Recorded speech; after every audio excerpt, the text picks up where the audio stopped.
Bienvenidos, mi amigas y amigos. Welcome, welcome, welcome, my lovelies. Yes, I'm not fluent yet in Spanish. I can say a few sentences now. What I really need is someone on WhatsApp or whatever that I can speak to on video and do Spanish, someone that speaks Spanish. But anyway, this is all beside the point. I was just doing one of my Spanish lessons on my phone before I started the video. Welcome everybody. Cheers. So, welcome to part 6 of the Hillside Italian villa. I am very, very excited to carry on with this. I'm now moving up onto the roof of the building. As you know, if you've been following from part 1, you'll know that I cut the apexes off the ends of the building because it would have had a roof on it. But my client wanted a roof terrace. So she had some different pieces of wood from parts of a kit and just basically said, can you do anything with them? So I am. So I've chosen different bits and pieces and I'm going to put certain bits together. I'll just do bits and show you what I've done as we go through it. If I think of any tips on anything that I'm doing, then obviously I will tell you that. But what I will do, just to dive straight in, is to start and show you these.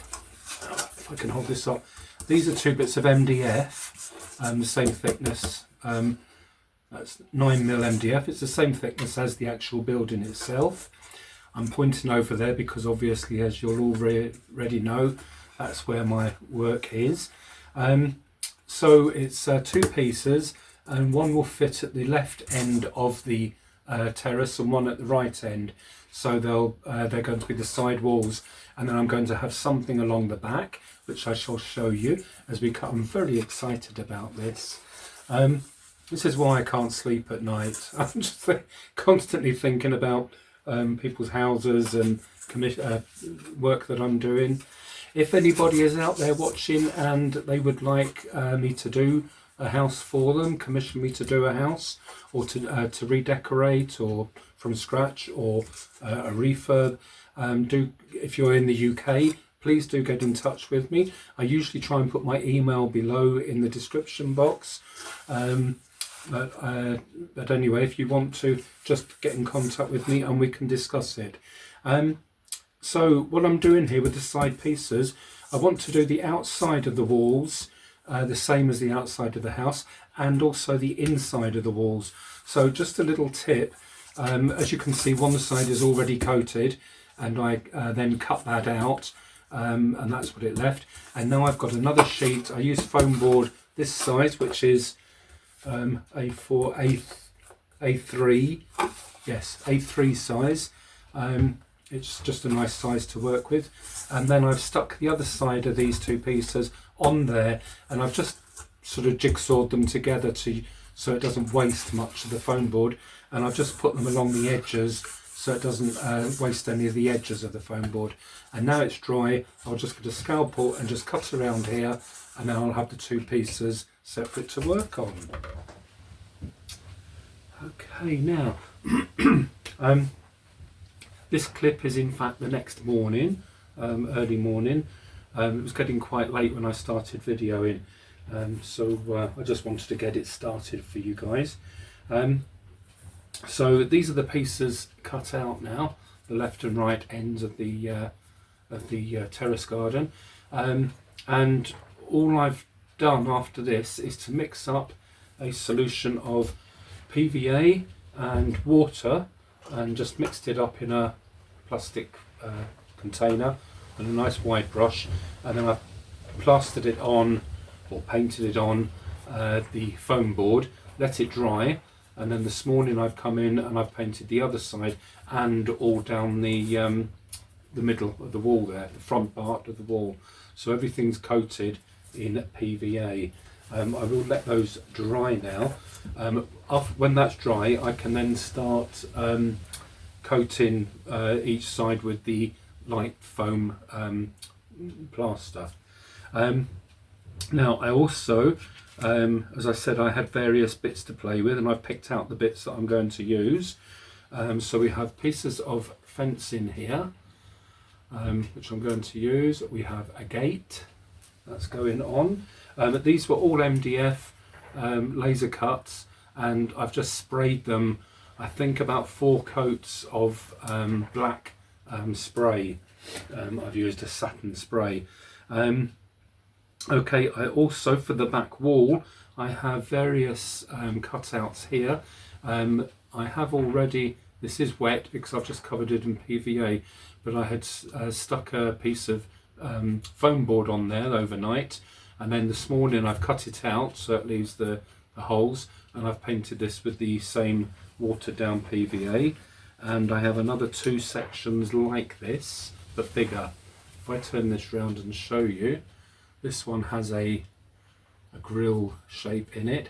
This is going to be the black wrought iron, the same. I'm going to make this the same as the balcony railings, just to start linking things up and sort of bring the house together when it's finished, really.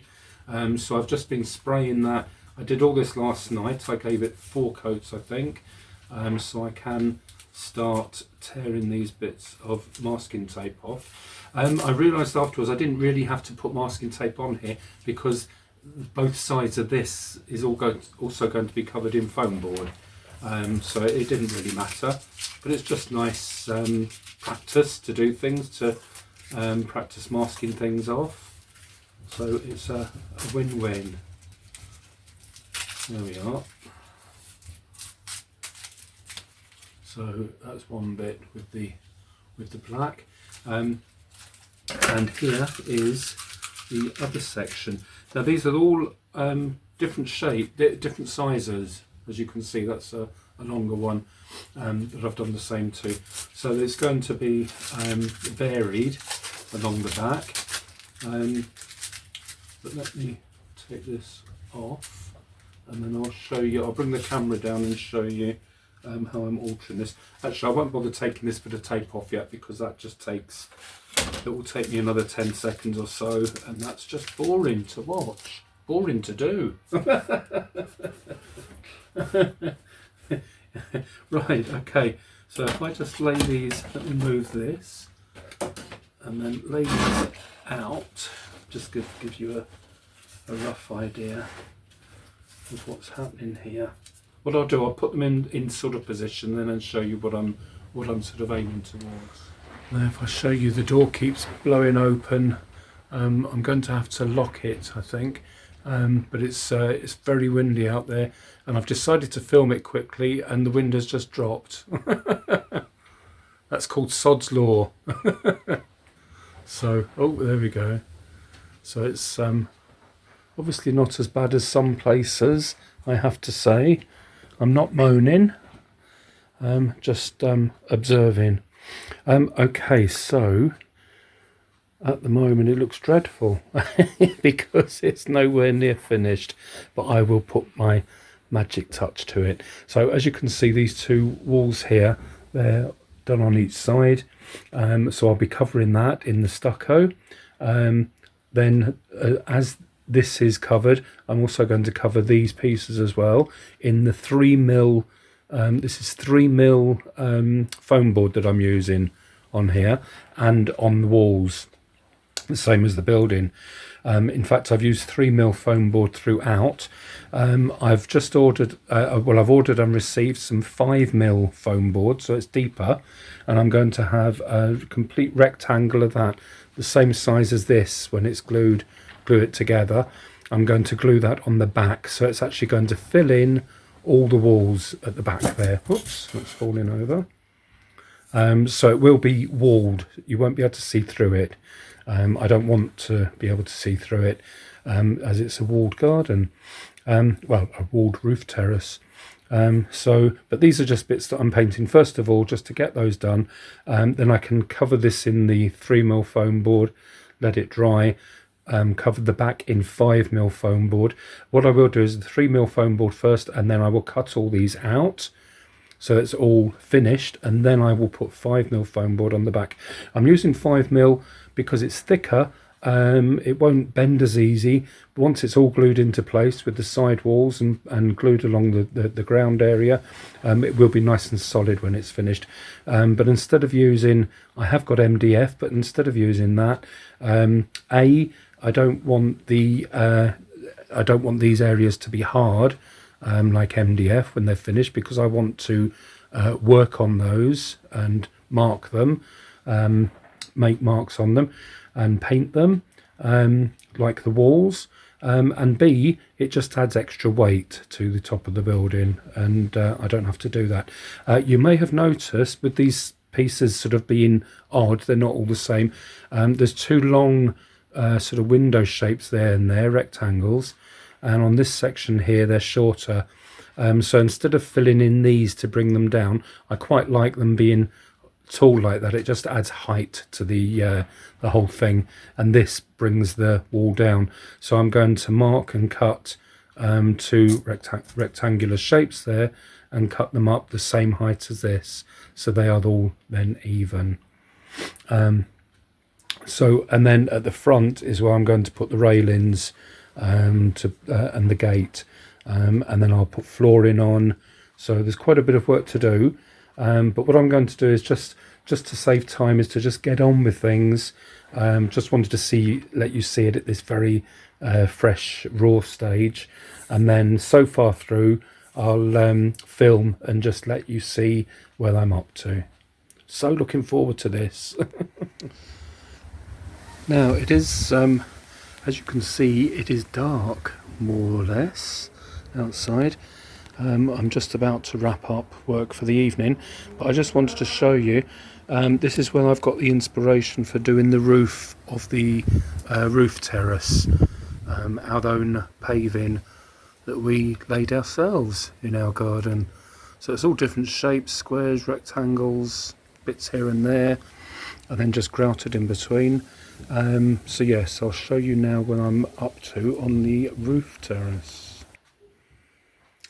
So as you can see, this is just different coloured egg boxes that we collect. The colour doesn't matter, it's all going to be painted, but just to give you an idea of how it goes down, or how I've done it.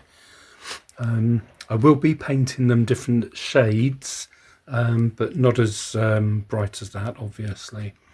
But I'm just going to let it, I've put it all on with PVA. I've cut everything out with a scalpel and rulers. So it's taken quite a while because I've done them all different shapes. But the effect when it's finished is going to look super.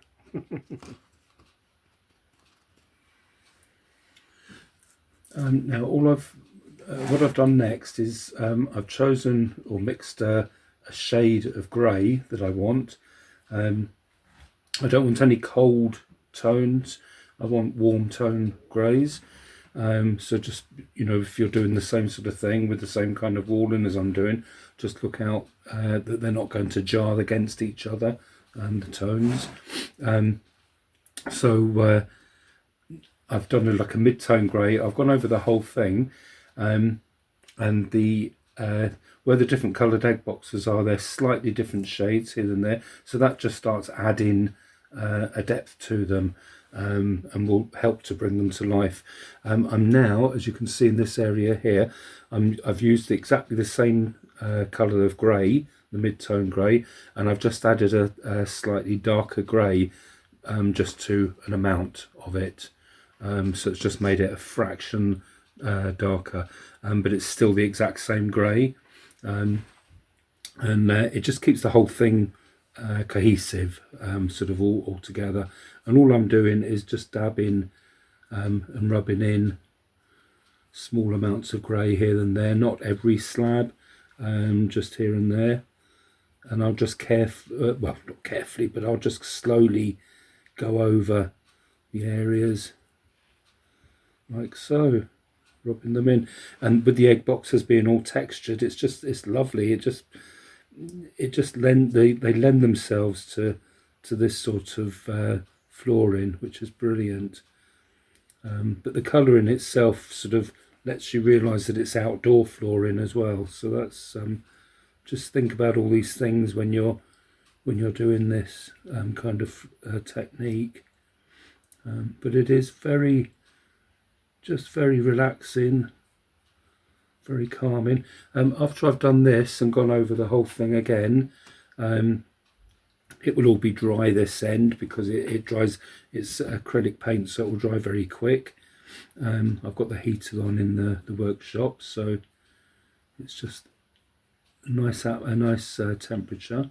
And after I've done that, then I may pick out a sort of even whiter grey, go slightly above the mid-tone, just to dab tiny smudges here and there.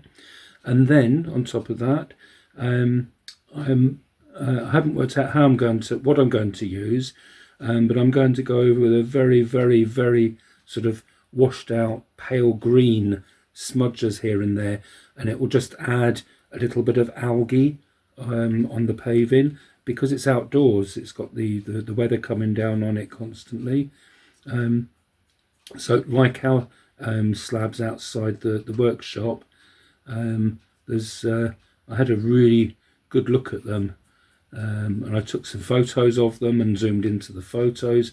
That actually helps you look at things even in more detail, instead of looking at it just face to face. If you take a photograph and then zoom in on the photo, it's amazing how much more you can see. Well, that's how it works with me. So yeah, so I should just carry on doing this, and then the slight touch of green at the end will just really just make it realistic and just bring it all to life. So I just thought I'd show you what I'm doing here just to get the slight variations, and I shall carry on doing this and work my way along until I get to the far end, and then I shall let you see how it's come together at the end. And then after all that, I will I'll tell you as I go along when I've finished colouring it what I'm going to do next. Oops. Okay, so I just wanted to show you, this is the flooring for the roof terrace, and I have mixed up grouting in a pot with grout and water and spread it nice and thickly over the whole tiles. I'm just showing you this because sometimes some people that haven't done grouting over tiles before, this could be a time that you panic thinking you've messed up your beautiful tiles. But I have given 2 layers of Mod Podge over the tiles and let it dry. I've even left it overnight just to make sure it's solid, and now I can just use water, warm water. Well, I'm only using warm because it's winter and I don't want cold hands, but just water, and squeeze out a cloth and wipe all this excess off, and I'll show you what it's like when it's finished. And now the excess grout is in a bowl and the dark grey grouting just picks out the tiles, and I think has made them look really good. If I zoom in, you can see hopefully they look quite weathered and old. There's slight greeny shades with the algae here and there and the moss just growing on them. So yes, I'm very pleased with them. Now coming to the basement of the house. This is the basement. So far I've stuck foam board on the outsides. I have plastered, sanded and coloured the sides there, just to go with the rest of the house. Now this basement has got a solid wall up to there, and then there's a squared arch cut out here, and there'll be a pair of iron black gates to go there. so you'll be able to see in there. That's actually going to be a garage, and then coming through into here, this is the people's craft room. So I think from what I've heard on the grapevine, one of the people that live here collects doll houses and is into miniatures, and this is their craft space for building a doll's house and doing lots of crafty things. So I've painted the walls just a certain shade of white, not a brilliant white, but just a shade of white. And I put this masking tape on the ceiling to stop the paint going up onto the ceiling, so I can take these off now. There we are.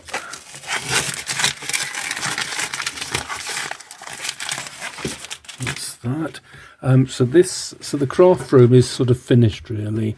Let me just get that. Oh, one moment. Actually, the craft room isn't finished. I forgot. I'm going to put some of this terracotta tiled sheeting down on the flooring, but then it can be filled with benches and craft tables and whatever the client has for it.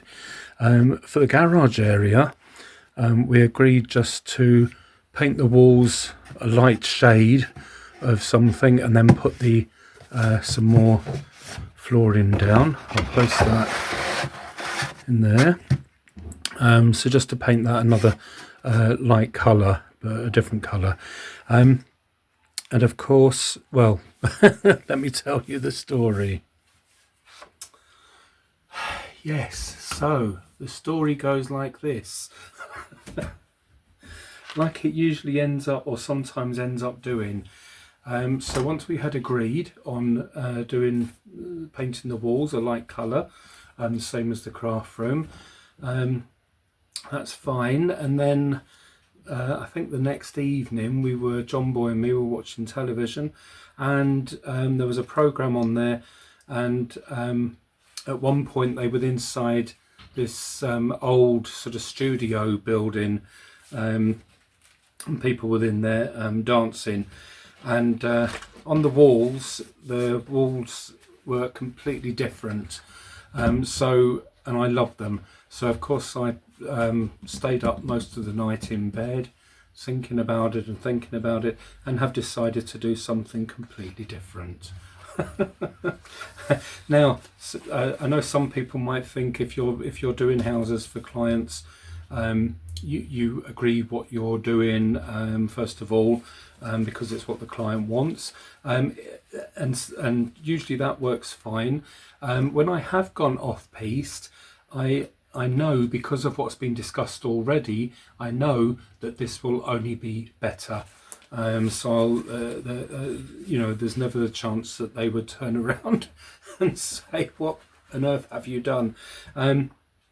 So yes, so it's more work, which is what I'm obviously asking for. I'm not my own worst enemy. I absolutely, as you know, are so addicted to this hobby of ours, that the more I can think of, the better. But anyway, so I'm looking down here, that's some papers, so I will show you. So in the studio, I will hold up one of these. In the studio was an old, very old stone, worn with lots of white on, brick look. But it wasn't, the walls weren't completely covered in it. They were only two walls, which is fine, because the back of that wall is a dark reddy colour, which goes with the craft room as well, and the ceiling is painted the same, so it joins the two up in that way. But the two side walls will have this brick on, but I'm not going to do the whole wall in brick. What I am going to do, in fact, is split one of these in the middle. In fact, I'll do that, and then I'll show you what the effect that I'm going to make with it. Obviously not just painted walls. I won't hear of it. So what I've done is cut a couple of the sheets in half lengthways, just half, so they're just evenly spaced out, or evenly sized, and they are going to go at the top of the ceiling coming down, and that will leave an area, I don't know, about 3 inches or so around the bottom of the room. So these will just come down this far, but instead of doing a straight line, I'm going to tear and sort of scratch with the wire brush, and I'm going to make the bottom edge of the wall uneven, so it's not an exact line. So I'm going to sort of really like mess it up and deteriorate it first of all. Yeah, like so. So it's all just broken and rough looking. So I will glue those in place and then carry on with the lower part of the wall. Right, okay, now you can see when I've glued the paper and left the edges uneven, and I've just put the lightweight filler on with a spatula, just roughly, because it doesn't matter how rough or how tidy it is. There we are, just in areas. And then what I'll do, I'll definitely get the sandpaper out, or the sanding machine, and I'll sand them smooth, because I do want a smooth finish on this. And then I'm going to put sort of marks and washers, different coloured washers here and there, just a bit, because I don't want it bright white. I just want it like a very old basement garage that's had a lot of different things going on in its life. So I'm just going to make it basically old and rough looking, which is unlike me when I want to make everything so neat and tidy, but I am coping. I don't need medication yet, or therapy. Yes, there he is, the culprit. Hello, sorry, yes. As I was just talking to myself then. As you heard when I was describing what I was doing, I didn't need therapy. John Boy went, really? And there's Nigel, cleaning one of his back legs. Hello, Nige. He's having a good wash. He's got a clean towel on the chair as well. And here we have the sort of the craft room of the basement. The floor's a bit mucky and dirty, but it's been freshly painted, or the couple have painted it freshly, so that they can do the crafts in there and do their dollhouse building and what have you. So they've cleaned the room up a bit, but here we have on this side the garage, and it is indeed just a mucky looking garage. If I can get the camera in properly.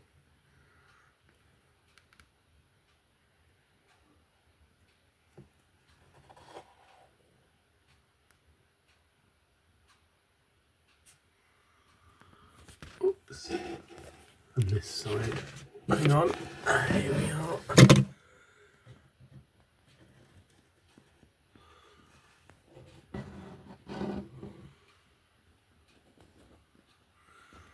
There we are. And I'm not putting a door in there because there's at least a bit of light coming in from the window there, so that it lets some light in there, because there's no windows there. So I don't want to block that up and take away what light there is. So, but yes, when that's dressed up and there's cars in there and benches up against the back wall and what have you, it's going to look really good. I'm sure of that.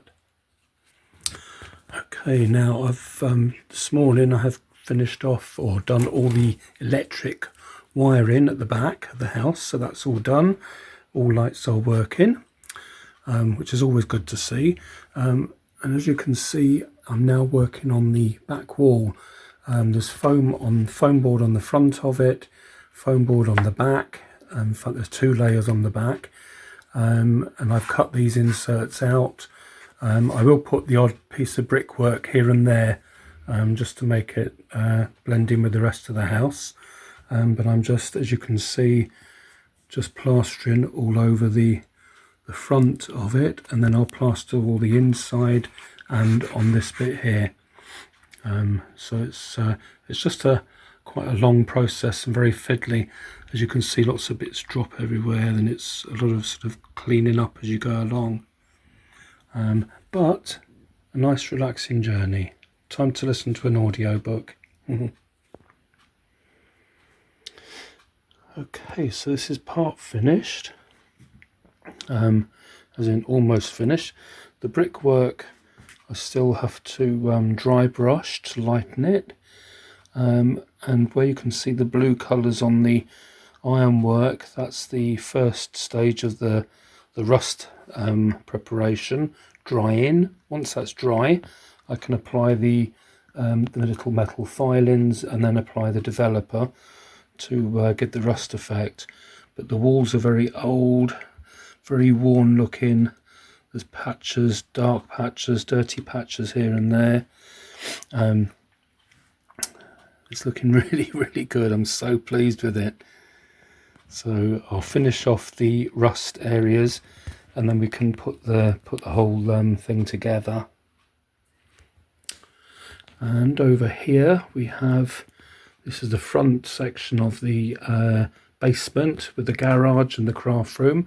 Craft room will be on the right hand side, garage on the left, so you will be able to see in into the garage, and then you'll have to take the wall away to see into the craft room. But this is the gates.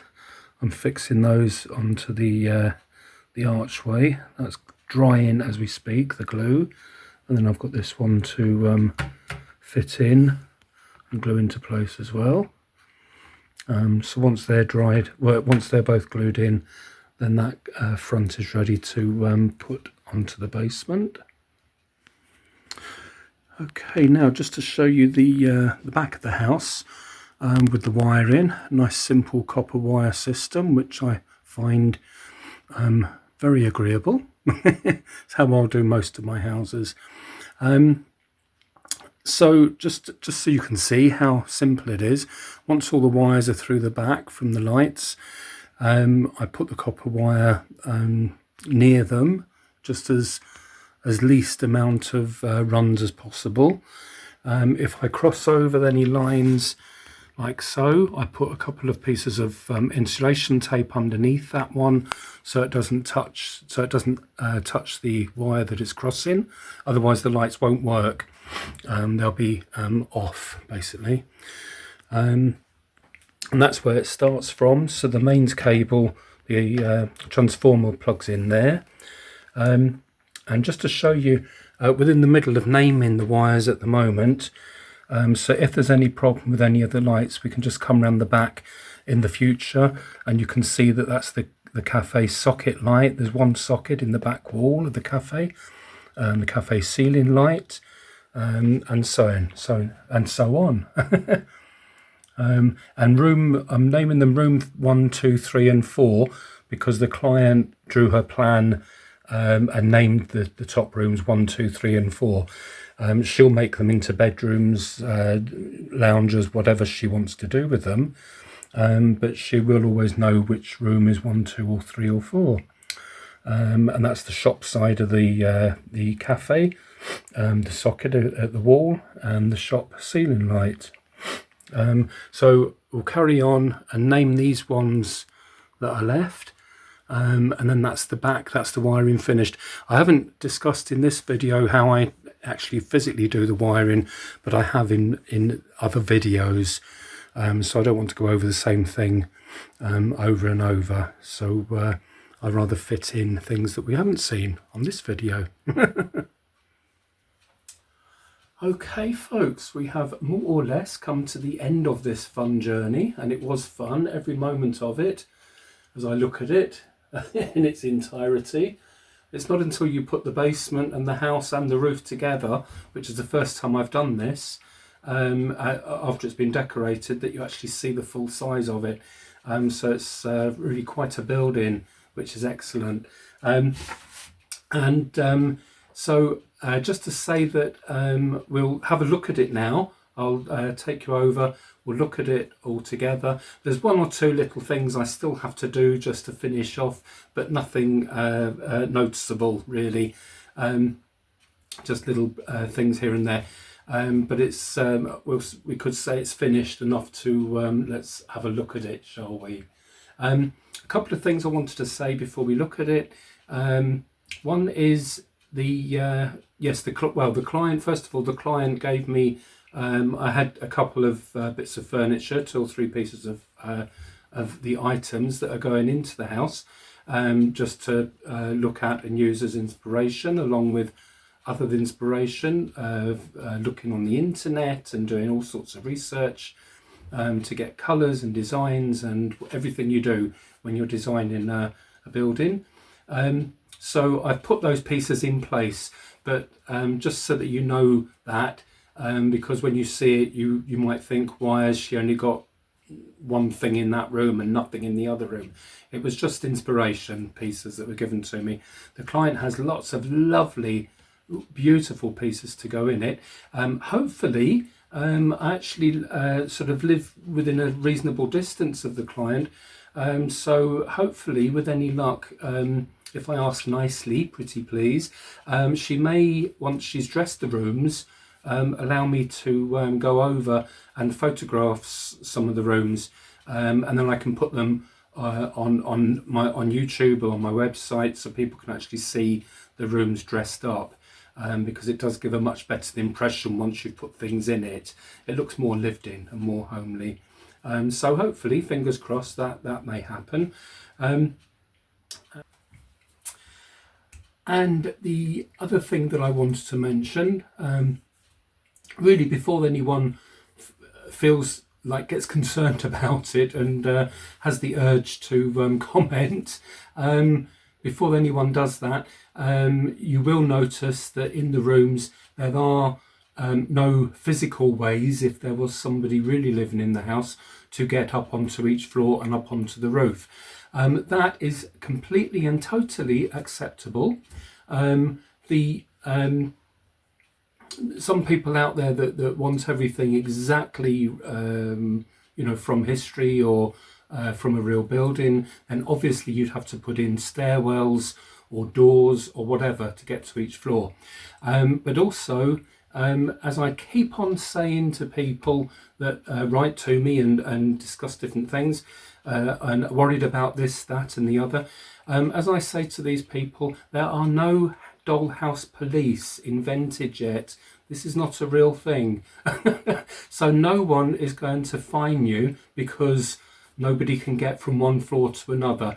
The reason this has happened to this house, and there's reasons for everything, is because the rooms aren't huge, they're quite small, and to put the stairwells in, they will take up a lot of space, or to put a door in the back of each room so it looks like the illusion of going up into different rooms, it takes away wall space, and then you can't put furniture on these areas.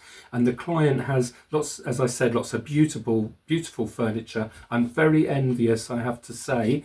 I covet her furniture because I've seen it. No, as I say, it is more important for the house to be dressed, so you can open the doors and look at the rooms dressed and not have to worry about why there's not a door there and why you can't get up onto another floor. For the purists, you have to get over it. That's all I can say. just to look at it as a nice, pretty dollhouse with furnished rooms. And to be honest, when dollhouses were invented in the beginning, the houses or the cabinets, the display cabinets back in Holland, when they first started, the German and Holland dollhouses, they were just cabinets with rooms in, and they didn't have ways and means of getting up and down. So that's how they started. So as I say, there is no reason why you should have stairs or extra doors in your dollhouse if you just want it as a lovely display to look at. So without further ado, let's go and look at that display and see what we think.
Okay, my lovelies, thank you so much for watching, if you have watched. Thank you very much. It is completely black outside now. The time is getting on. The day is near an end. So it will be a dark commute home tonight. All 30 seconds of it. So thank you as always for watching. I hope you enjoyed watching the Hillside House from beginning to end. And as I said, if I can get pictures of it dressed at some point in the future, then I certainly will do. And you'll be able to see the vision sort of come true with all the clients' pieces of furniture. So thank you as always.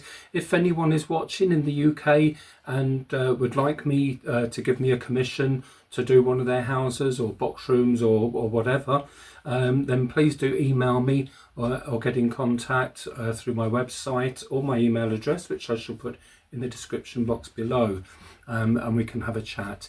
Until then, well, until my next video, which I will be starting tomorrow after this video, we'll see you again soon. So take care, everybody. Lovely to speak to you as always, and speak to you soon. Bye.